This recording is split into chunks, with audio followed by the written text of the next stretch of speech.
Beaucoup de personnes sont attirées aujourd'hui par les philosophies orientales et parfois on est venu vers moi en me disant mais comment se fait-il que beaucoup partent vers les philosophies orientales précisément parce qu'il y a un intérêt sur l'intégration de la dimension physique et corporelle.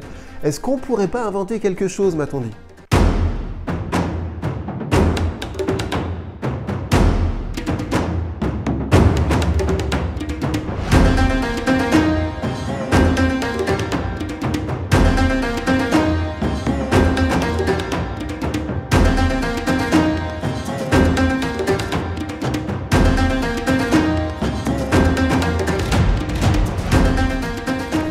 Ma conviction, c'est qu'il n'y a rien à inventer en fait. C'est que là où nous sommes, que ce soit en Occident ou en Orient, il y a une tradition qui permet de bien vivre dans son esprit, dans son âme et dans son corps. Mais je voudrais nous aider à comprendre le paradoxe de ce qui se passe.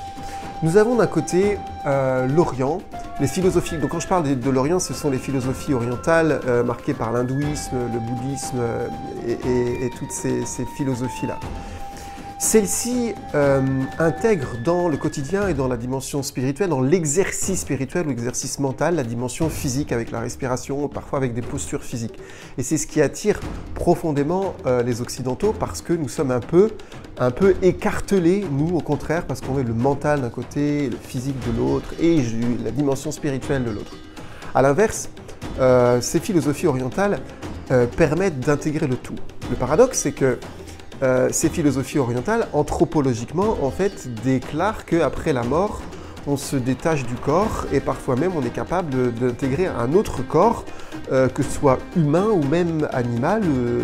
Donc la relation au corps après la mort est complètement distendue.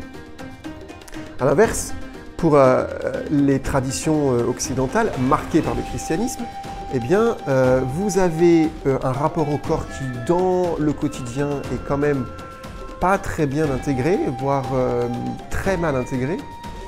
Et ceci étant dit, cette philosophie et cette religion va déclarer que le corps, nous le gardons et que même si c'est pas le même, c'est quand même le même et que une personne se définit aussi par son physique et que nous ne changeons pas de corps. Donc, quand on sera mort, à l'inverse, le corps que nous avons ici, qui est marqué par la fragilité et aussi par la limite, lorsque nous sommes dans l'au-delà et lorsque nous serons dans la plénitude de l'au-delà et dans la résurrection, nous avons ce corps plein et entier, sans aucune maladie, ni sans aucune fragilité. Donc c'est un grand paradoxe, parce que vous avez d'un côté l'Orient qui dit, à la fin, vous n'avez plus votre corps, mais aujourd'hui, prenez-le en compte. Et puis de l'autre côté, nous avons, à la fin, vous aurez votre corps, le même, glorieux, etc. Mais aujourd'hui, c'est pas beau, c'est pas bien, c'est pécamineux, etc. Vous voyez, en fait, ça se croise et c'est quand même profondément paradoxal. Et justement, je crois que nous avons à prendre des uns et des autres. Ma conviction est que si je reste marqué par ma philosophie et ma tradition occidentale, vous savez même que Jung disait... même si c'était faisable, mais changer de tradition, de culture, c'est pas si simple que ça, on est quand même marqué par ça. Et alors, je crois profondément qu'il est nécessaire pour nous, les Occidentaux, sans profondément aller vers les philosophies orientales, même si je n'y vois pas de mal, parce que si certains s'y sentent mieux et intègrent tout leur être pour un cheminement de paix physique et spirituelle, tant mieux.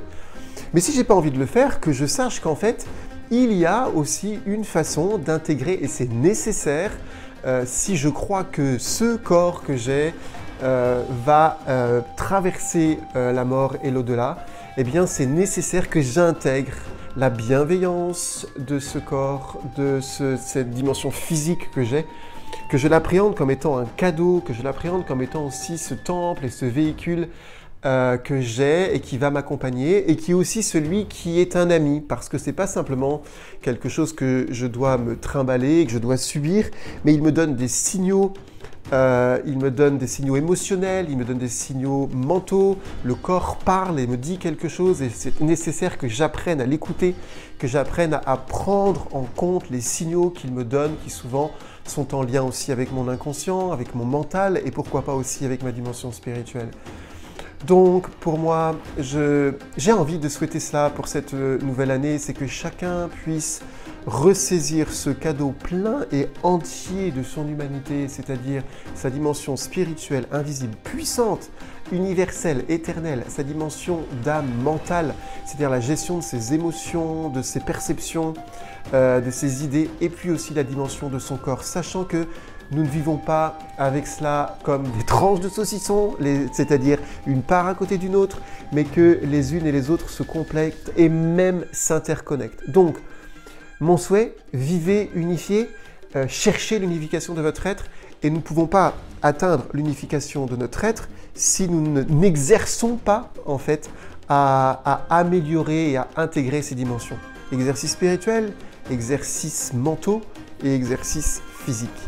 Je vous souhaite une très belle nouvelle année.